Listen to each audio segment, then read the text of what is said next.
नमस्कार दोस्तों, मैं अशोक कुमार और F4 एकेडमी में आपका स्वागत है। आज का PYQ सेट 6 होगा, जिसके अंदर हम सोल्व करने वाले हैं 5 फरवरी 2025 के शिफ्ट थर्ड के क्वेश्चंस। ठीक है। अपना टारगेट है SSC GD 2026, जिसके अंदर हम 20 में से 20 सवाल सही करने वाले हैं। आज का सेट 6 है, जिसके पहले अपन ने 5 सेट कंप्लीट कर चुके हैं। आने वाले एग्जाम तक हम जो है डेली ये प्रैक्टिस सेट लगाते रहेंगे। ठीक है। तो बात करते हैं, स्टार्ट करते हैं आज की क्लास। और ये रहा अपने सामने क्वेश्चन नंबर 1। यदि 3x² 4xy का तृतीय अनुपाती है, यदि 3x² 4xy का तृतीय अनुपाती 48 है, तो y का धनात्मक मान कितना होगा। ठीक है, देख लेते हैं। तृतीय अनुपाती का मतलब हो गया यहाँ पे 3x² हो गया। ठीक है, इधर 4xy। ठीक है, तो मध्य अनुपाती यहाँ पे क्या हुआ 4xy, और तृतीय अनुपाती हो गया अपने पास 48। ठीक है, अपने पास कुछ इस तरीके से इक्वेशन बनती है। तो अंदर वालों का गुणा बराबर बाहर वालों को गुणा। ठीक है, यहाँ से इक्वेशन जो आएगी अपने पास कुछ इस तरीके से आएगी 4xy को होल स्क्वायर, तो 4xy into 4xy equal to क्या आएगा 3x² इंटू 48। यहाँ से क्या आएगा 4 का स्क्वायर कितना 16, x² y² equal to 3x² into 48। 16 से डिवाइड होगा 3 बार। ठीक है, इधर x² से x² कैंसिल हो गया। यहाँ पे आ गया y² इक्वल टू, यहाँ पे कितना गया 9। y की वैल्यू कितनी आएगी यहाँ पे 3। ऑप्शन नंबर 4 इसका सही आंसर हो जाएगा। बात करते हैं क्वेश्चन नंबर 2 की। a और b की चाल का अनुपात 3:5 है। यदि b को एक निश्चित दूरी तय करने में 18 मिनट लगते हैं, तो a को समान दूरी तय करने में कितना समय लगेगा। ठीक है, अपने पास इक्वेशन इस तरीके से। चाल चाल का फॉर्मूला क्या होता है, चाल बराबर दूरी बटे समय। ठीक है, यहाँ पे जो दूरी है वो फिक्स दूरी है, मतलब एक निश्चित दूरी तय करने में 18 मिनट लगते हैं, तो ए को समान दूरी तय करने में कितना समय लगेगा। तो ये वाला फॉर्मूला कुछ इस तरीके से लिखते हैं, s equal to d upon t. Distance क्या है, दोनों में सेम है, तो अपन क्या करते हैं S1 अपॉन S2 कर लेते हैं इक्वल टू, ये हो गया D बाई T1। ठीक है, बटे में D बाई T2। T से D कैंसिल हो गया, तो यहाँ पे वैल्यू आ गई S1 equal to S2। T ऊपर चल जाएगा, T2 बाई T1। ये अपने पास एक फॉर्मूला आ गया। फॉर्मूले के अंदर अपन वैल्यू रख लेते हैं। S1 और S2 का जो अनुपात है यहाँ पे अपने को क्या दे रखा है 3:5, तो ये हो गया 3/5 इक्वल टू, बी को एक निश्चित दूरी तय करने में समय लगता है 18 मिनट, मतलब T2 की जो वैल्यू है यहाँ पे 18 मिनट है, और T1 की जो वैल्यू है अपन को निकालनी है। तो T2 की वैल्यू अपन पुट करेंगे 18, T1 ऐसे कैसे। ठीक है, 3 से डिवाइड होगा 6, और यहाँ से T1 की जो वैल्यू आएगी वो आएगी 30 मिनट। ऑप्शन नंबर 2 इसका सही आंसर हो जाएगा। बात करते हैं क्वेश्चन नंबर 3 की। केतन ने केतन ने 151 कुर्सियां बेची। उसे 51 कुर्सियों के विक्रय मूल्य के बराबर लाभ होता है। उसका लाभ प्रतिशत निकालना है। ठीक है, अपने पास अगर लाभ होता है, मतलब एसपी विक्रय मूल्य की जो वैल्यू होती है वो किसके बराबर होगी, क्रय मूल्य के और प्रॉफिट के। ठीक है, अब ये बोल रहा है अकॉर्डिंग टू क्वेश्चन कि 151 कुर्सियां बेच दी, तो 151 एसपी लिख लेते हैं इक्वल टू, अगर 151 कुर्सियां बेची हैं तो 151 कुर्सियां खरीदेगा भी वही, तो ये हो गया 151 सीपी। उसके बाद ये बोल रहे हैं प्रॉफिट क्या होता है, प्रॉफिट होता है 51 कुर्सियों के विक्रय मूल्य के बराबर प्रॉफिट होता है, मतलब 51 एसपी के बराबर इसका विक्रय मूल्य हो गया। तो यहाँ पे पी की जो वैल्यू रखते हैं अपन, वो रख देते हैं 51 एसपी। ठीक है, अब हम इसको सोल्व कर लेते हैं। सोल्व करने पे क्या आता है, एसपी और सीपी के अनुसार अपन अनुपात निकाल लेते हैं। 51 एसपी इधर आया, तो इधर बच गया 100 एसपी इक्वल टू 151 सीपी। यहाँ पे सीपी अनुपात एसपी क्या आ जाएगा, सीपी की जो वैल्यू है वो हो जाएगी 100, एसपी की वैल्यू हो जाएगी 151। जब सीपी 100 दे रखा है, एसपी हो रहा है 51, तो यहाँ पे प्रॉफिट का जो परसेंटेज हो गया वो कितना हो जाएगा? 51%। ऑप्शन एक इसका सही आंसर हो जाएगा। बात करते हैं क्वेश्चन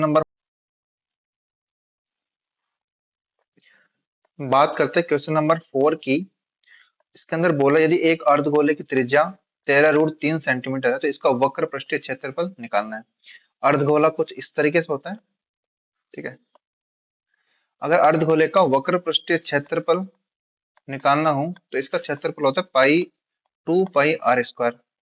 लेकिन अगर संपूर्ण पृष्ठीय क्षेत्रफल निकालना हो तो इसका फॉर्मूला होता है 3 पाई r²। ठीक है। यहाँ पे दिया कि वक्र पृष्ठीय क्षेत्रफल निकालना है, तो वक्र पृष्ठीय क्षेत्रफल जो है, वक्र पृष्ठीय क्षेत्रफल का फॉर्मूला है 2 पाई r²। 2 पाई r की वैल्यू है कितनी? 13√3 सेंटीमीटर का होल स्क्वायर। ठीक है। ऑप्शन के अंदर पाई जो है ऐसे कैसे है, तो पाई को अपन सोल्व नहीं करेंगे। इसके अलावा कितना हो गया? 2 इंटू 13 का स्क्वायर कितना हो गया? 169। और √3 का स्क्वायर कितना? 3। तो इसको अपन मल्टीप्लाई करेंगे, 2 गुना 169 इंटू 3 करेंगे तो अपने पास वैल्यू आती है 1014 पाई सेंटीमीटर स्क्वायर।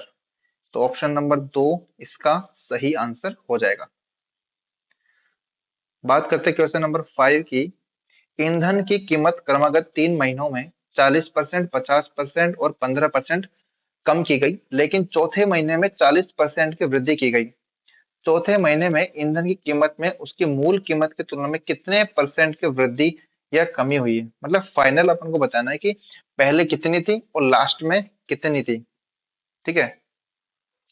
अब देखते हैं, मूल कीमत हम मान लेते हैं इसकी 100 रुपए है। ठीक है। तो पहले महीने के अंदर जो इसकी कीमत में 40% की कमी की गई है, मतलब बची कितनी? 60%। इंटू दूसरी 50% की कमी, तो बची कितनी? 50%। इंटू 15% की कमी, 15% की कमी में क्या करेंगे? 85/100। और चौथे महीने के अंदर 40% की वृद्धि, ये होगा 140/100। ये अपने पास नई कीमत आ जाएगी। अब हम इसको सोल्व कर लेंगे। 100 से 100 कैंसिल आउट। ठीक है। ये 2 जीरो से 2 जीरो कैंसिल आउट। 1 जीरो से 1 जीरो कैंसिल आउट। ठीक है। 5 से ये 2 बार कट। 2 को हमने 6 में भाग दिया तो ये आ गया 3। ठीक है। एक्स की जो वैल्यू है अपने पास कुछ इस तरीके से आती है, 3 इंटू 85। ठीक है। इसको मल्टीप्लाई कर लेते हैं, 3 इंटू 85 इंटू 14। ठीक है, बटे में 100। तो 3 इंटू 85 इंटू 14 बराबर बटे 100, तो 35.7। ठीक है।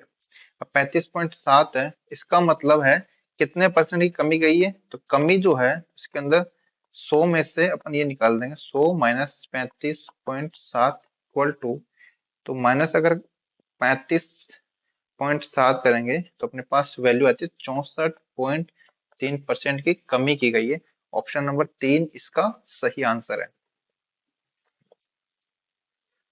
बात करते हैं क्वेश्चन नंबर 6 की। एक्स 3 अंकों की एक बड़ी से बड़ी संख्या है जो 12, 20 और 25 से पूर्णतः विभाज्य है।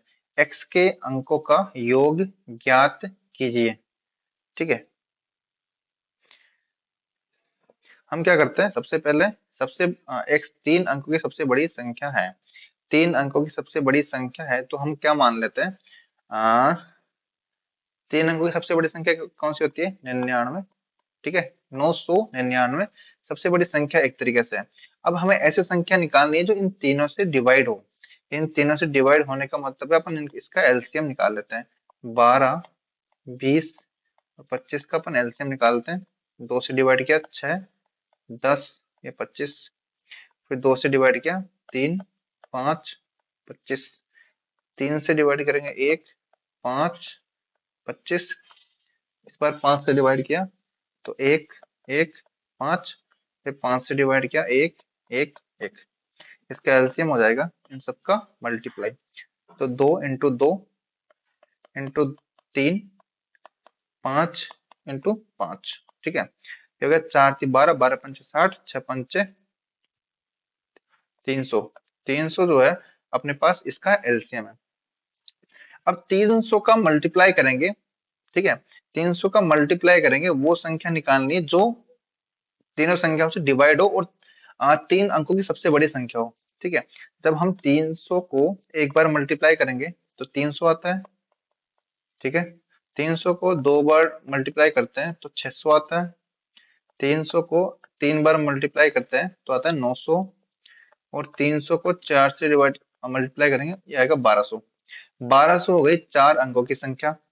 ठीक है, अपन को चाहिए 3 अंकों की संख्या, तो 3 अंकों की संख्या है ना, वो अपने पास 900 है। 900 से बड़ी संख्या निकालेंगे अपन जो तीनों से डिवाइड हो, तो 1200 आती है, ये अपन को लेना नहीं है। तो इससे 900 से छोटी लेनी नहीं है, मैक्सिमम लेनी है। तो मैक्सिमम जो अपने पास संख्या आएगी, मैक्सिमम संख्या जो है अपने पास क्या है, 900। और इन के अंकों का योग पूछा है, तो अंकों का योग कितना हो जाएगा, 9। 9 प्लस जीरो इक्वल टू 9। यही इसका आंसर है। बात करते क्वेश्चन नंबर 7 की। क्वेश्चन नंबर 7 कुछ इस तरीके से है कि x तथा x प्लस 100 का तृतीय अनुपाती 405 है। तो x का मान ज्ञात करें। मतलब x अनुपात x प्लस 100 समानुपात x प्लस 100 अनुपात 405, कुछ इस तरीके से। जब हम इसको सोल्व करेंगे तो अंदर वालों का गुना बराबर बाहर वालों का गुना। तो यहाँ पर आ जाएगा x प्लस 100 का होल स्क्वायर बराबर 405x। इसको जब हम सोल्व किए तो ये हो जाएगा x square plus 200x plus 10,000 बराबर 405x। ठीक है, यहाँ पर वैल्यू आएगी अपने पास एक्स स्क्वायर, 405 इधर आया तो ये 205x प्लस 10,000 बराबर 0। यहाँ से पाइथागोरस प्रमेय लगाएंगे, पर अगर ये वाला फॉर्मूला लगाएंगे तो 205 प्लस माइनस बी स्क्वायर, मतलब बी स्क्वायर 205 का होल स्क्वायर माइनस 4ac। सी कितना है, 10,000 बटे 2। ठीक है, अब यहाँ पर 205 का स्क्वायर करेंगे तो यहाँ से अपने पास वैल्यू आएगी 205 प्लस माइनस अंडर रूट 205 का स्क्वायर किया अपने, तो अपने पास वैल्यू आएगी 42,025 माइनस इसके बाद में इधर आ गया 40,000 4 से मल्टीप्लाई करने के बाद, और नीचे 2। एक्स की वैल्यू आती है यहाँ से 205 प्लस माइनस 42,025 में से 40,000 गए तो कितने बचे, 2025। 2025 किसका अंडर रूट है, यहाँ पे 2025 है। 2025 किसका अंडर रूट है, 45 का। तो यहाँ पे वैल्यू आती है 205 प्लस माइनस 45 बटे 2। ठीक है, जब 205 प्लस 45 बटे 2 करेंगे तो अपने पास वैल्यू आती है कितनी, 125। और 205 माइनस 45 बटे 2 करेंगे तो अपने पास जो वैल्यू आती है वो आती है 80। ठीक है, तो ऑप्शन के अकॉर्डिंग अपने पास जो वैल्यू है, ठीक है, सॉरी एक्स की वैल्यू जो एक्स 100 से बड़ा है, 100 से बड़ा है, तो ऑप्शन नंबर जो है सेकंड वाला गलत हो जाएगा, ये वाला सही रहेगा, मतलब प्लस वाली वैल्यू सही रहेगी। और इससे अपना जो आंसर आ रहा है वो आ रहा है 125। ऑप्शन नंबर 1 इसका सही आंसर हो जाएगा। बात करते हैं क्वेश्चन नंबर 8 की। वार्षिक साधारण ब्याज के समान दर पर अमित 5400 रुपए की राशि का निवेश करता है। गोपाल 9,400 रुपए की राशि का निवेश करता है। यदि 3 वर्ष के अंत में गोपाल को अमित से 840 रुपए अधिक ब्याज मिलता है तो वार्षिक ब्याज की दर ज्ञात कीजिए। दोनों के ब्याज का, ठीक है, अंतर दे रखा है। सबसे पहले मैं बता दूं साधारण ब्याज का जो फॉर्मूला होता है वो होता है मूलधन इंटू दर इंटू समय बटे 100 PRT/100। ठीक है, दोनों के ब्याज जो है उसका जो अंतर है वो कितना दे रखा है, 840 रुपए। ठीक है, ये किसका ब्याज है, यह है गोपाल का। और ये किसका ब्याज है, यह है अमित का। ये गोपाल का साधारण ब्याज और ये अमित का साधारण ब्याज। ठीक है, तो गोपाल का साधारण ब्याज का फॉर्मूला लगाएंगे अपन PRT/100। ठीक है, तो गोपाल का मूलधन या जो राशि है वो कितनी है, 9,400। ठीक है, रेट कितनी है दोनों के अंदर निकालनी है। टाइम कितना दे रखा है, टाइम जो है दोनों के अंदर कितना दे रखा है, 3 साल का दे रखा है। 3 साल का अंदर बोल रखा है ना, बटे 100 माइनस अमित की राशि कितनी है, ₹5400। Rate r t 3/100 equal to, दोनों के बीच अंतर कितना है, ₹840 का। अब हम इसको सोल्व कर लेंगे। सोल्व करने पे कहते हैं 100 से 100 कैंसिल आउट, 100 से 100 कैंसिल आउट, ठीक है। यहाँ पर 3R कॉमन आ जाएगा, 3R कॉमन आ जाएगा तो इधर बचेगा 94, इधर बचेगा 54 इक्वल टू 840। यहाँ पे 94 में से 50 और कितना कितना बचा, 40 into 3R equal to 840। Zero से जीरो कैंसिल आउट, ये हो गया 12R। तो R equal to 7%। Option number 1 इसका सही आंसर हो जाएगा। बात करते हैं क्वेश्चन नंबर 9 की। इसका मूल्यांकन करना है, इसकी वैल्यू निकालनी। वैल्यू निकालने का मतलब क्या होता है, सबसे पहले अपन बोर्ड मास रूल लगाएंगे। तो बोर्ड मास रूल के अंदर क्या होता है, सबसे पहले क्या करते हैं अपन, गुणा और भाग। तो यहाँ पे भाग N2 4 माइनस 3 इंटू 4, गुणा भाग कर लेते हैं अपन। गुणा भाग करेंगे तो पहले डिवाइड करेंगे तो ये चलेगा 825, ठीक है। अब मल्टीप्लाई कर लेते हैं, ये हो गया 16 माइनस ये हो गया 12, 16 में से 12 गया 4। ऑप्शन नंबर 4 इसका सही आंसर हो जाएगा। बात करते हैं क्वेश्चन नंबर 10 की। यदि अंकित मूल्य पर 26% की छूट देने के बाद 5 ब्लूटूथ उपकरणों का विक्रय मूल्य 14,430 रुपए, तो एक उपकरण का अंकित मूल्य ज्ञात कीजिए, ठीक है। यहाँ पर जो है 5 ब्लूटूथ का एसपी जो है उसकी वैल्यू कितनी है, 14,430 रुपए। पूछी की थी एक उपकरण का अंकित मूल्य पूछा है, ठीक है। 26% डिस्काउंट है, 5 पे 26%, तो एक पे भी 26% डिस्काउंट ही होगा ना, क्योंकि डिस्काउंट सब पे डिवाइड होगा। तो एक की वैल्यु अपन निकाल लेते हैं। तो यहाँ पे एक का विक्रय मूल्य जो है अपने पास क्या आ जाएगा, 5 से डिवाइड कर देंगे तो ये आ जाएगा 2886 रुपए, ठीक है। डिस्काउंट दे रखा अपने को कितना, 26%। एक चीज बता दूं, एमआरपी में से अपन डिस्काउंट निकाल देंगे, वो एसपी के वैल्यू के बराबर होती है। तो 100 में से 26 निकाला इक्वल टू, ये होती है एसपी की वैल्यू, ठीक है। तो एमआरपी यहाँ से निकल जाएगा, एमआरपी कितना हो जाएगा 26, 100 में से 26 74/100 इक्वल टू एसपी की वैल्यू है 2886 रुपए, ठीक है। यहाँ से अपन वैल्यू निकालेंगे 2886 को 100 से मल्टीप्लाई कर देंगे और डिवाइड करेंगे अपन किसे, 74 से।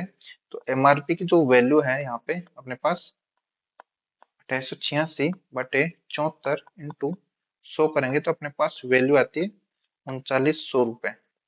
ऑप्शन नंबर 2 इसका सही आंसर है।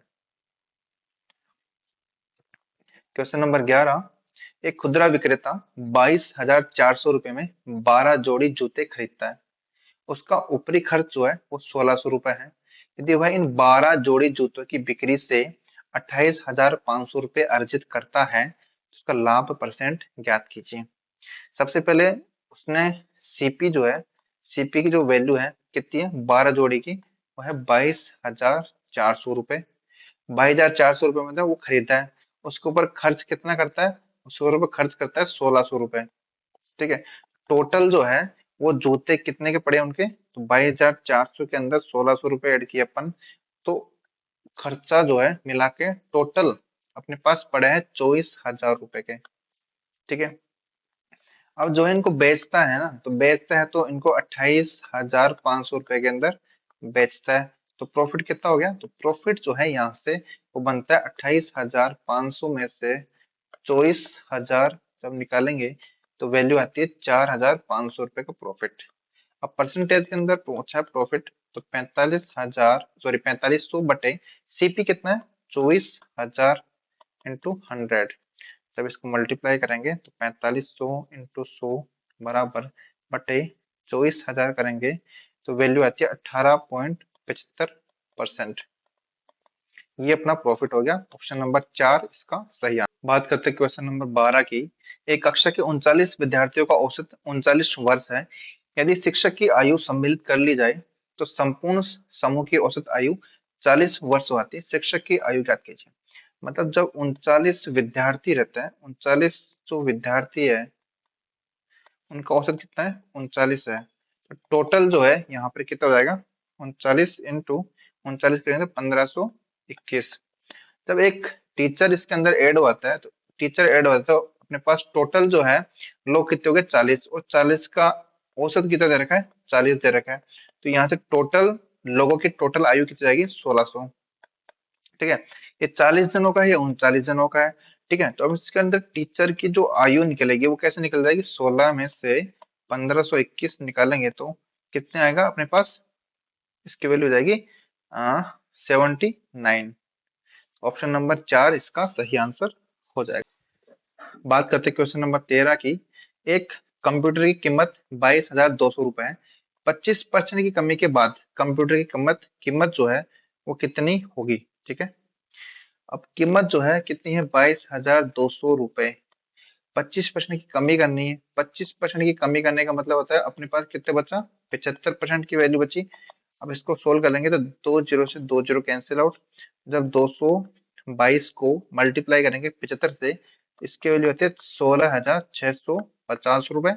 ऑप्शन नंबर 3 इसका सही आंसर है। बात करते हैं क्वेश्चन नंबर 14 की।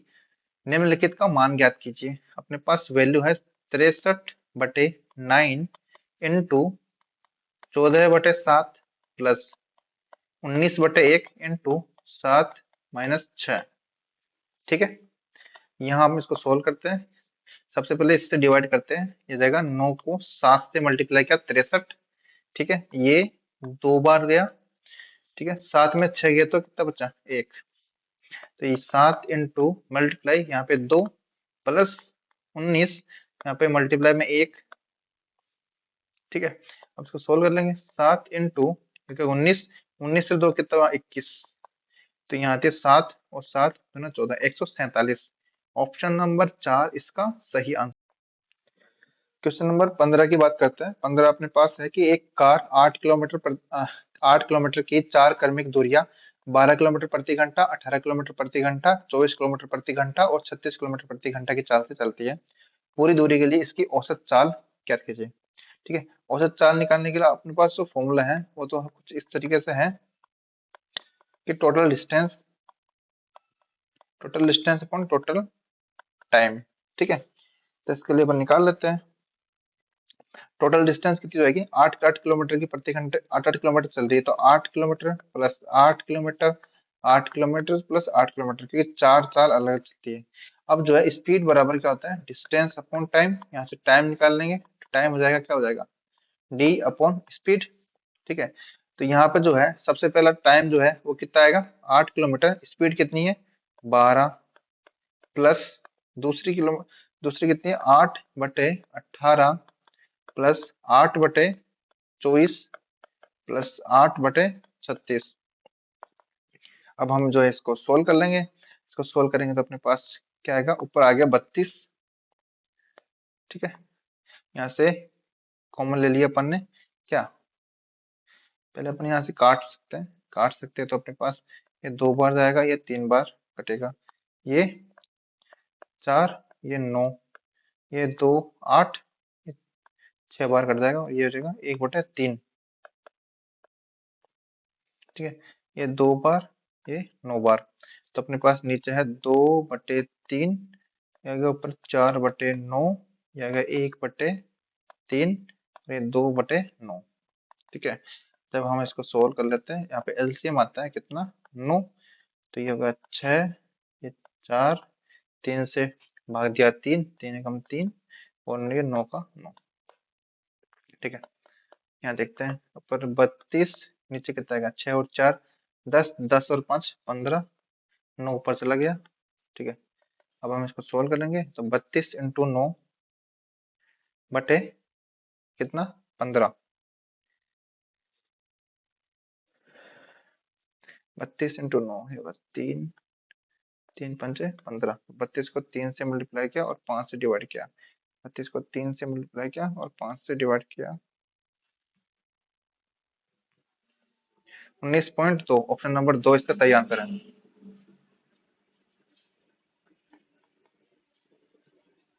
बात करते क्वेश्चन नंबर 16 की। निम्नलिखित का मान ज्ञात कीजिए। वैल्यू अपने पास है 42/7 इंटू 42/3 3 प्लस 19/4 इंटू 8 - 4।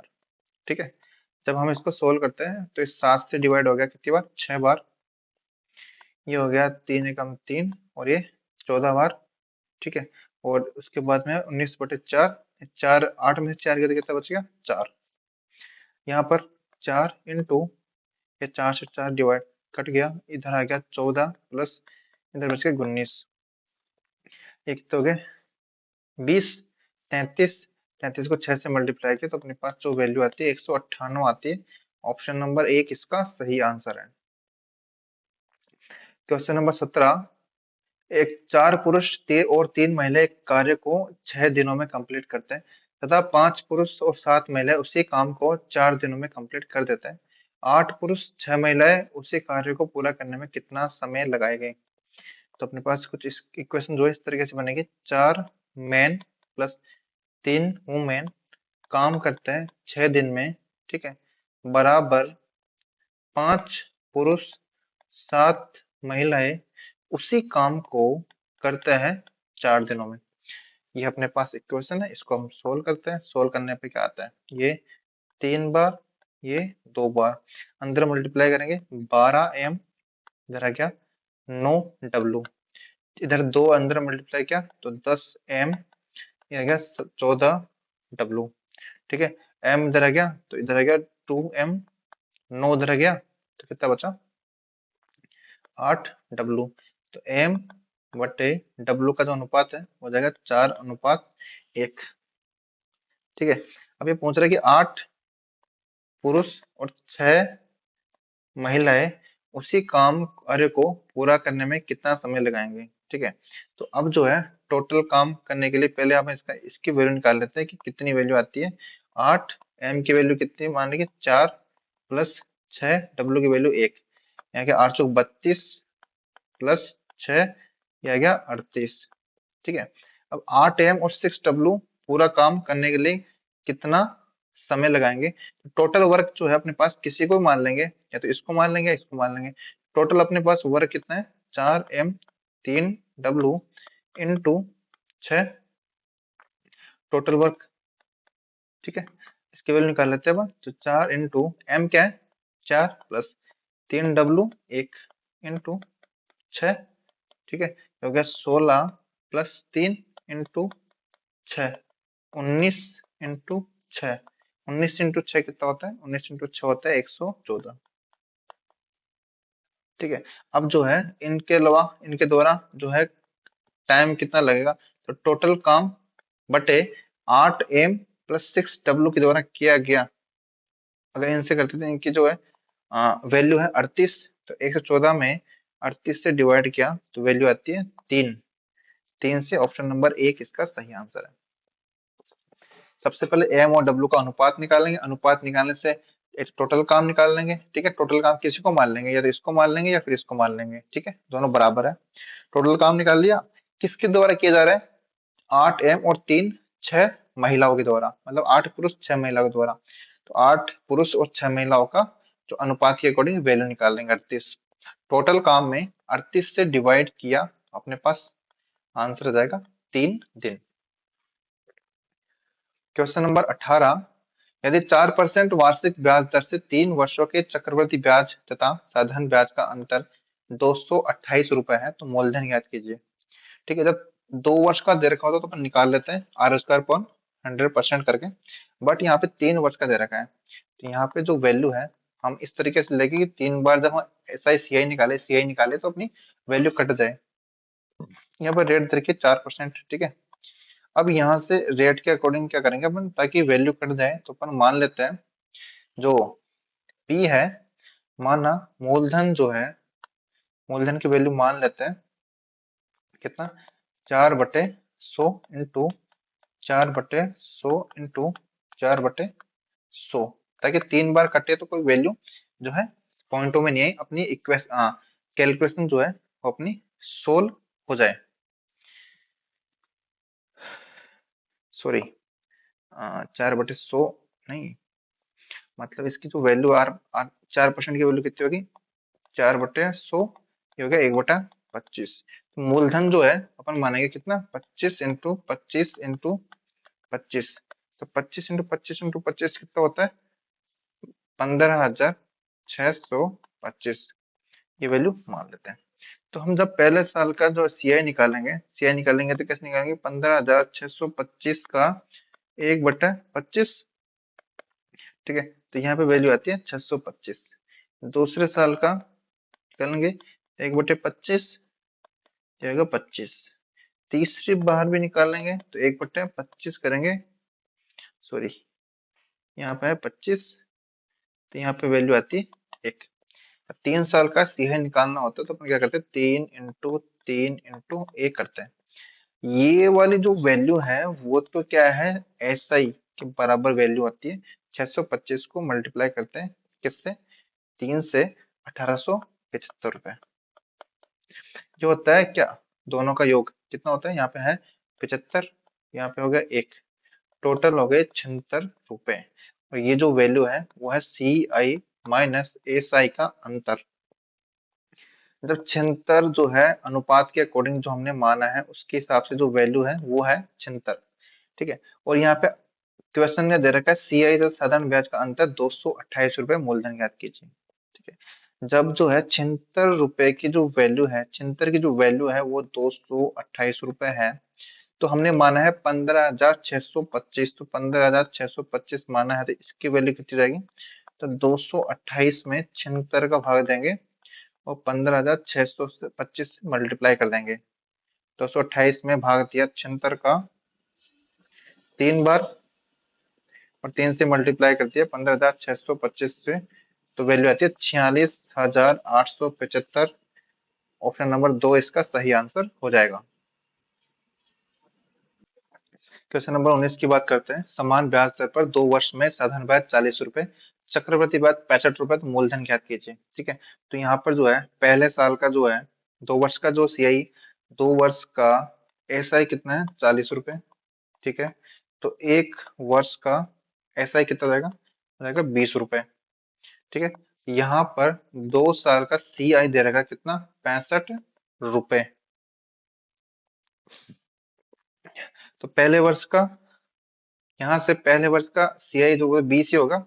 ठीक है, तो इस तरीके से हम देखें तो दूसरे वर्ष का जो सीआई है, देखो यहाँ पे क्या कहते हैं, पहले ईयर का जो सीआई है वो कितना होता है, वो 20 रुपए होता है, क्योंकि पहले ईयर का सीआई और एसआई दोनों सेम होता है। और दूसरे ईयर का सीआई वो कितना जाएगा, 65 माइनस 20, इसकी वैल्यू होगी 45 रुपए। ठीक है, मतलब अतिरिक्त ब्याज जो लग रहा है दूसरे साल में वो कितना लग रहा है, वो लग रहा है, ठीक है, 45 में से 20 निकालेंगे तो 25 रुपए एक्स्ट्रा लग रहे हैं। और दूसरे साल में 25 रुपए जो है वो एक्स्ट्रा लग रहे हैं, वो किस पे लग रहे हैं, यहाँ से अपन आर निकाल लेंगे, वो लग रहे हैं 25 बटे यहाँ पे कितना है ब्याज, 20, ब्याज के ऊपर ब्याज लग रहा है तो 20 के ऊपर लग रहा है 25 इंटू 100, यहाँ से 125% जो है रेट आ जाएगी। अब मूलधन निकाल लेंगे, यहाँ से फॉर्मूला लगाएंगे। एसआई का फॉर्मूला क्या होता है, SI equal to p r t by 100। SI equal to क्या होता है, p r t by 100। SI की वैल्यू जो कितनी है, यहाँ पे 40 रुपए है। पी की वैल्यू कितनी है निकालनी है, रेट कितनी है 125%, टी की वैल्यू 2/100। इसको हम सोल्व कर लेंगे, इसको हम जब सोल्व करेंगे तो अपने पास जो है काट लेंगे 25, 5 बार, ये 4 बार, ये 2 बार, दो इसको मल्टीप्लाई किया, ये 5 से 8 बार, और यहाँ से मूलधन की जो वैल्यू है वो आती है 16 रुपए। ऑप्शन नंबर 2 इसका सही आंसर है। लास्ट क्वेश्चन की बात करते हैं, क्वेश्चन नंबर 20 की। चेतन ए शहर से चेतन ए शहर से बी शहर तक यात्रा करता है। यदि चेतन अपनी कार को अपने सामान्य चाल की 3/4 चाल से चलता है तो वह शहर बी तक पहुंचने में 33 मिनट की देरी लेता है। चेतन अपनी कार सामान्य चाल से चलाता है तो शहर ए से बी तक यात्रा करने में उसे कितना समय लगता है। सबसे पहले बता दो कि सबसे जो स्पीड होती है वो होती है a speed equal to d upon t, distance by time. दूसरा केस अपने पास ये है कि अगर अपनी सामान्य चाल की 3/4, मतलब 3/4 सामान्य चाल होगी एस इक्वल टू, तो शहर बी तक पहुंचने में डिस्टेंस ए और बी की जो है अपन मान रखे डी, तो यहाँ डी थी तो यहाँ भी डी है। टाइम ले रहा है कितना, 33 मिनट एक्स्ट्रा ले रहा है, तो यहाँ पे 33 मिनट अपन क्या करेंगे, इसको एक्स्ट्रा मान लेंगे। ठीक है। अगर सामान्य चाल से चलता तो ए से बी तक यात्रा करने में उसे कितना समय लगता है, तो टी की वैल्यू निकालनी है। ठीक है, अपने पास दो इक्वेशन आ गई। इक्वेशन एक, इक्वेशन दो को अपन सोल्व करते हैं। ठीक है, यहाँ से जो वैल्यू निकल के आती है वो आती है एस की, अगर वैल्यू इसमें पुट करते हैं तो अपने पास कुछ इस तरीके से 3/4 d upon d equal to d upon t plus 33। D से डी कैंसिल आउट। ठीक है, ये इधर आया तो अपने पास वैल्यू आती है t, 3 plus t plus 33 equal to 4t। इसको जब सोल्व करते हैं 3t plus 99 equal to 4t, इधर t आएगा तो t की जो वैल्यू आती है 99 आती है।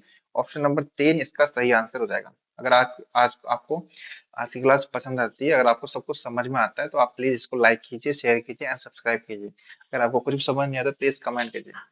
Thank you.